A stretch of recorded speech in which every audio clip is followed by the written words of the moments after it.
नगर परिषद आणि नगरपंचायतची आता रणधुमाळी पंचायत रणधुमाळी सुरू झालेली आहे। आपण पाहिलं तर बजरंग बाप्पा सोनवणे हे सकाळपासून परळी शहरामध्ये अलग अलग भागामध्ये आपली त्यांनी पदयात्रा काढलेली आहे आणि लोकांच्या माध्यमातून ते आता लोकांना गाठी भेट घेतात। बाप्पा काय सांगा, सकाळपासून पाहिलं तर आपण पंचायतीची धुमधडाक्यात सुरुवात झालेली आहे, प्रत्येक ठिकाणी तुमचं स्वागत देखील केलं जातं, कशा लोकांचा प्रतिसाद आहे? परळी शहरामधील लोकांना बदल घडवायचा आहे। परळीमध्ये बऱ्याच दिवसापासून मागच्या लोकसभेची निवडणूक असो विधानसभेची निवडणूक असो मतदानच करायला मिळालं नाही।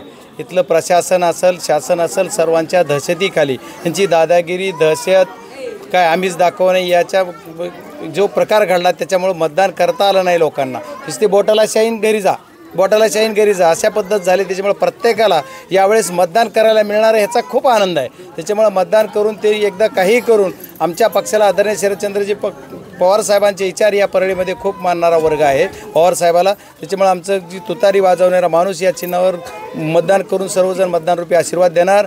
नगराध्यक्ष आणि नगरसेवकसुद्धा सर्व आमचे निवडून येतील अशी परिस्थिती परळीची आहे। परळीची जनतेनं निवडणूक हातात घेतलेली।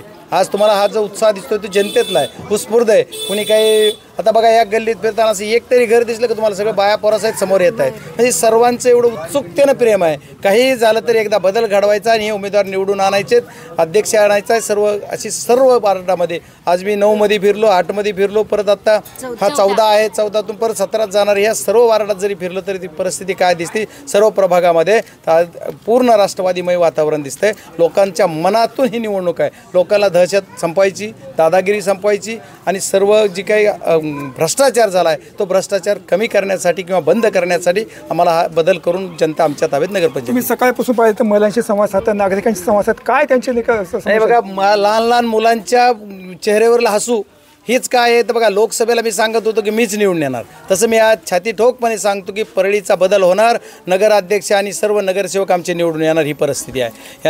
यांचा पैसा काम करणार नाही, यांची दादागिरी काम करणार आहे, यांची दहशत काम करणार नाही। इथं एक अशी दरी झाली की सर्वसाधारण विरुद्ध प्रस्थापित हे आम्ही सर्वसाधारण। लोकसभेला कसं झालं, लोकसभेला सुद्धा मी ज्यावेळेस प्रवेश केला त्या दिवशी सांगितलं होतं आणि आत्तासुद्धा दीपक नाना देशमुख आणि त्यांच्या पत्नी संध्याताई देशमुख यांनी प्रवेश केला त्या दिवशी त्यांना सांगितलं की जी लोकसभेला मी प्रवेश केला त्यावेळेनंतर लोकसभेचा निकाल लागल्याच्यानंतर मी खासदार झालो, ते तुम्ही प्रवेश केला त्याच दिवशी त्यांना सांगितलं तुम्ही परळीचे नगराध्यक्ष होणार आहेत आणि अशी परिस्थिती झालेली आहे। त्याच्यामुळे त्या नगराध्यक्ष होणार, आमची सगळी नगरपंचायत आमच्या ताब्यात येणार अशी परिस्थिती सर्व आहेत। इथले सुद्धा सर्व प्रभागातले उमेदवारसुद्धा आम्ही सर्वसाधारण आहेत। कुणी पैशावाला नसेल पण कुणी 2 नंबरच्या धंद्यावाला नाही, कुणी गुटखा नाही, कुणी मटका नाही, कुणी राख नाही, कुठला माळू माफिया नाही। हे सर्वजण जे आमचे आहेत हे सर्वजण लोकांतले आहेत, लोकांचं काम करणारे उमेदवार आहेत। त्याच्यामुळे यांना जनता लायक करते आहे। या ठिकाणी पाहिलं आपले जे नगराध्यक्ष त्यावेळेला संध्या देशमुख त्यांनी एक तक्रार देखील केलेली आहे निवडणूक आयोग या ठिकाणी CCTV लावण्यात यावे, तसं पाहिलं तर मोठा बंदोबस्त तैनात करण्यात यावा। नाही मी पण आदरणीय कलेक्टर साहेबांना निवेदन दिलेलं आहे, निवडणूक आयोगाला पण पत्र दिलेलं आहे की मी इथं बंदोबस्त, कारण माझा परळीच्या पोलिसावर भरोसाच नाही, परळीची जी यंत्रणा तिच्यावर भरोसाच नाही आणि मी स्वतःही राहणार आहे। जरी निवडणुकीच्या दिवशी काही झालं तर पोलीस स्टेशनला मी जाऊन बसणार। मी आता इथं ती लाटणं घेऊनच लोक मागे लागायची परिस्थिती। लाटेला मी बोलतोय आता एकदा की तू इथं आमचा एक फॉर्म असा चुकीचा अवैध केला, सेम फॉर्म आहे त्यातला एक फॉर्म अलाव करतो आणि दुसरा रिजेक्ट करतो, म्हणजे ही फक्त राजकारण। तरी पण तो कोर्टाने आम्हाला अलाव करून दिला। वार्ड नंबर 9चा उमेदवार आमचा हजारे परत आज आलेला आहे। त्याच्यामुळे अशा काही गोष्टी आहेत की हे काही गोष्टी चुकीच्या करतात, पण हे चुकीच्या गोष्टीला न्याय आहे आणि तो आमचा उमेदवार जे आत्ता निवडूनच येणार, जो जसा कोर्टाने त्याला अलाव केला तसा तो निवडून पण त्या वार्डातून प्रभागामधून येणार आणि आमची नगरपंचायत आणण्यासाठी सर्वांची अगदी जनतेची उत्सुकता आहे की कधी मतदान येतं आणि आम्हाला कधी करायला मिळतं। परळीला मतदानच करायला मिळालं नाही। कुठंतरी निवडणूक आयोगावर दबाव वाटतं येतं? नाही बघा आता ह्यांचा दबाव विवाह ही सगळे अस्त्र संपले हो। विधानसभा ही शेवट होता, विधानसभेच्या मताचे आकडे सांगतात, पण ते तुमचा मी सांगत असतो प्रत्येक वेळेस की दिवा विजताना मोठा होऊन दिसतो। त्याच्यामुळे हा त्यांचा शेवट आहे, त्याच्यामुळे आता जास्त काही बोलायची गरज नाही। खूप धनंजय मुंडे वक्तव्य केलं, त्यांचे सहकारी आहे काल धनंजय मुंडे काल वक्तव्य केलं की माझं जे सहकारी कुठे वाल्मी करण्याची त्यांची खंत दाखवली की त्यांना जर खूप आठवण येत असली तर माझी त्यांना विनंती आहे की जाऊन तिथं तुम्ही राहा, काय अडचण आहे। ओके धन्यवाद। नगरपालिका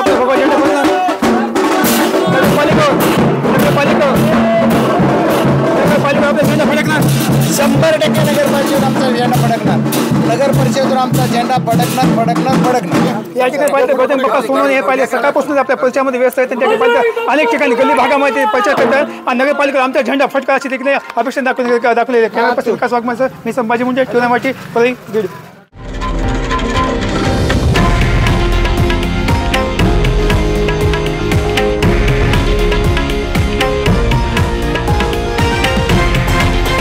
हे आहे देशातील नंबर 1 न्यूज नेटवर्क आणि आपण पाहत आहात TV9 मराठी, एकमेव.